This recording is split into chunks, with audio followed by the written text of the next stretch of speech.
phoniness. And for me, it's fucking heartbreaking. It would honestly be like if today at like 11 o'clock, some story came out that Bruce Springsteen was a fucking raised by 2 millionaires and he had a great relationship with his father and he fucking hates cars. I'd be like, whoa, and he's from fucking Montana. You know what I mean? I'd be like, what the hell just happened? Because I find the story so interesting at 50 levels. Stern never mentions the N-word once. No, and she doesn't mention it either. They never mention it once. It's like we'll play it. It's crazy. And again, I am not asking Howard. I don't fucking want Howard Stern to apologize at all. That's not it. And he never mentions the View thing once. No. Well, Robin's even worse to me in this clip than Howard, but maybe that's just how she's always been. So I'm not quite as used toward to the it. end, or? But I just hate her whole, everything she says is completely hypocritical. Like she wasn't there for 30 years with this guy. It's unbelievable. And again, like if Stern just said to the woman on The View, I used to say it all the time. You know, it's the way we did humor back then. It was satirical. I wouldn't do it now.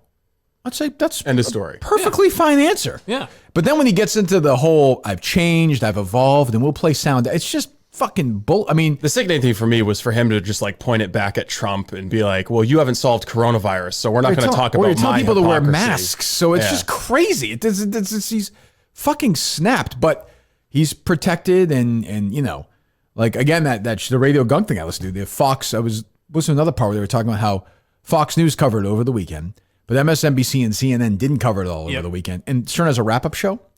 And on his wrap-up show, frequently one of the co-hosts is a contributor to Anderson Cooper's show. Oh, how strange. So you just get your... And Anderson Cooper was a guest just a few weeks ago. Friends with those. And Cuomo was in the Hamptons, and and he had Seth Meyers on yesterday. And he's had Rachel Maddow on a lot. And Anderson Cooper and Andy Cohen are good friends, and Stern and Andy Cohen are good friends. It's just a... Yeah, you have this cone of protection. So when people say, why isn't this going to be a bigger story? Well, that's why. The View won't talk about it. Right? Then we'll talk about it. It raised some uncomfortable questions for what Whoopi did. If you would have Stern on again in the year, they would maybe bring it up as a joke. They wouldn't talk about it. Yeah, you might be right. Sometimes the View does get into... Or they do it in such a way, they'd be like, these fucking phonies. Like, they wouldn't, you know... This woman, Sonny, should be like, anybody want to fucking apologize? Whoopi, you were right next to me. Joy Bay, whoever was like, want to apologize for fucking making me look like an asshole? That is weird if they don't get it, because they're so involved in this. It's just bullshit. On the Whoopi level and every level. It's just a phoniness. And for me, it's fucking heartbreaking. It would honestly be like, if today at like 11 o'clock, some story came out that Bruce Springsteen was a fucking raised by 2 millionaires and he had a great relationship with his father and he fucking hates cars. I'd be like, whoa, and he's from fucking Montana. You know what I mean? I'd be like, what the hell just happened? And then he couldn't even say the embarrassing thing that Stern said, where it's like, I was just a crazy kid at age 40. Right. Yeah. Yeah. Or at age 67 with the Wendy Williams thing. Yeah. So, or another sound we could play from, he's played a lot, he's done a lot in 2020. So, I mean, again, I don't care. He can say whatever he wants. I don't give a fuck. He wants to go on and say the N-word all show. That's his prerogative. But he's a fucking phony. But he's completely embarrassed. And he's this guy who made you believe he stood by everything he said. Exactly. He's the king of all media, and he's going to tell the FCC to fuck off. He's turned out to be the biggest phony who has ever lived, and it's fucking It's fucking heartbreaking. It really is. Yeah, and by the way, I own everything I did. Everything I did. Oh, really? Do you, Howard? Like what, Howard? All right, go ahead. I didn't use the N-word. All right, so start again. So all right, so this is about 1 minute into his response after the caller sets it up, and he goes right to the Trumps. Go ahead. It seems that Donald Trump Jr. and some other guy who I never heard of, but he's a conservative guy. I guess they got together. I believe that's Tariq Nasheed. So his theory is they got together with Trump, by the way, he says, too. Yes. Now, I wouldn't put anything past these guys, Trump, to be honest, but still.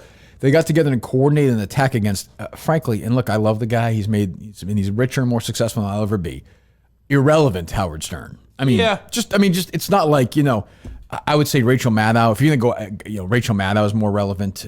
Talk about like anti-Trump voices. People on the left, I mean, there are random Twitter accounts that are more influential. No, I understand for Donald Trump Jr. and guys like that, Stern means a lot. And he's been going off on him lately. It wouldn't be crazy to think that Trump Jr. shot him a text of a video or something. But what's Stern, because he's in such a bubble, these things have been around for a long time. You see, we've talked about them before. What I keep saying, is it comes up every couple of years where it's Howard Stern did this? Like people are shocked by it. It's more of a personal grudge on Don Jr.'s part than like some political war. Oh yeah, he doesn't like. Yeah, he's mad. The guy. This is his dad. He's Stern's out to be a phony. Yeah. This is not even like. It doesn't mean that Don Jr. is great or fucking President Trump is great. It's just the hypocrisy of Stern. Go ahead. War room, and they uncovered something really big. They uncovered that I did a fucking crazy show 30 years ago on radio. What? And TV, yes. They actually, stuff that aired on TV, they exposed me. Wow. Yes. So my question to Howard would be, and he doesn't do it for what stuff? Yeah, what do you mean? Like what stuff, Howard? And Robin is so fake there. Yeah, she knows everything. What? And by the way, this has all been like the idea they hadn't talked about that at all. It's bullshit. But like, what stuff? What stuff? We're so crazy. I agree, but like, what? What is so bad? And he won't say it. Wild, crazy thing. And he's like, I'll own it, but you're owning what? Go ahead. On national television and radio, well, not quite national, but pretty national. But they, here's the headline.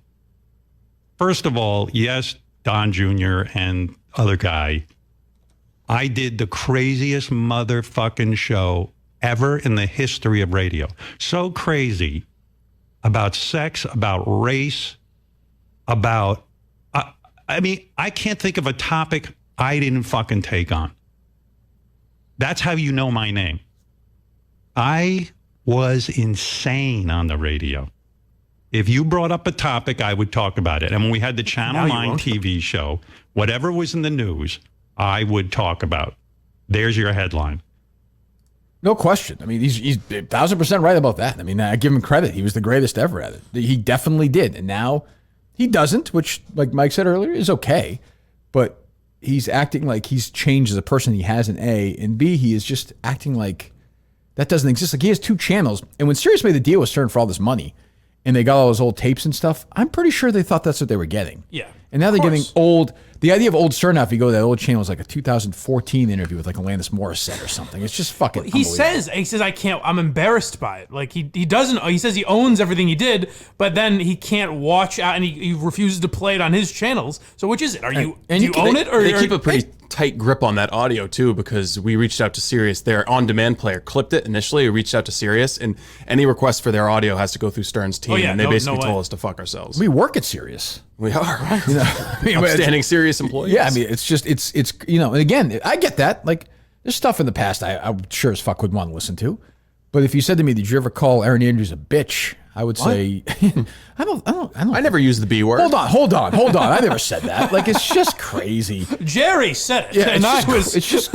Yeah, we're using it as a way where things said, yes, they were said in a way that it's just well, you know what? Until Donald Trump brings about full equal pay between the sexes, we don't need to have a conversation about whether I use the B word. No, until coronavirus is completely wiped off the earth. It's a completely... I guess what I was trying to say with the 2010 thing is it's a completely reasonable defense if it's based on nothing really. If he's explaining why the show has changed a little bit. He's telling the truth, yeah. Yeah, but this is, people said, hey, Howard, you used the N-word even though you said you never did. You did all this racial stuff that you kind of go after people for now. And he's saying, well, I did some crazy stuff and I own it all. What are you talking about? Well, I mean, but go ahead. So what's the next cut? So I thought we can get into him addressing the dancing skit if you want. He does that briefly, and then he gives an example of that I thought was crazy, of something outrageous that he did. Like his example of crazy radio was this, or crazy TV. Do we have the part also for later? Do we have the part where we talked about how he's evolved though? Yeah. Okay, yeah. We've got it. So all. where are you going to here? You want to go through it order? We'll do him on that dancing skit. Okay. And yes, if Whoopi Goldberg and Ted Danson went to the Friars Club and did blackface and used the N-word, I went on the air that week and did a sketch about it and put it on television. What's interesting about that is he doesn't say he was in blackface. It's fucked up. No. It's weird. Like, you were in blackface. It's so, like, as a listener of yours, I'm telling you, it's okay. I know what you were trying to do. You were trying to satirize, and you wouldn't do it today. As he says later on, I wouldn't do it today. That's perfectly reasonable. I don't know why. In the whole time, he never talks about the fact that and this is all that Nasheed and was talking about, not Don Jr. retweeted, the relentless, endless use of the N-word, which you can, if you want, try and justify. But he never even talks about it. It's so fucking strange.